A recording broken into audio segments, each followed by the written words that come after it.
কুমিল্লার ১৪ গ্রামে তানিয়া হত্যা মামলায় তার স্বামী আজাদকে মৃত্যুদণ্ড দিয়েছেন আদালত।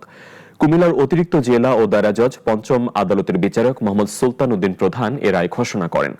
২০২৩ সালের ২৭ জুলাই পারিবারিক বিরোধের জেরে আজাদের বাড়িতে তানিয়াকে হত্যা করা হয়। এ ঘটনায় তানিয়ার মা বাদী হয়ে ১৪গ্রাম থানায় মামলা করেন। পরে তদন্ত শেষে আজাদের বিরুদ্ধে আদালতে অভিযোগপত্র দাখিল করা হয়। সাক্ষীদের সাক্ষ্য গ্রহণ শেষে আদালত তাকে দোষী সাব্যস্ত করে মৃত্যুদণ্ডের রায় ঘোষণা করেন।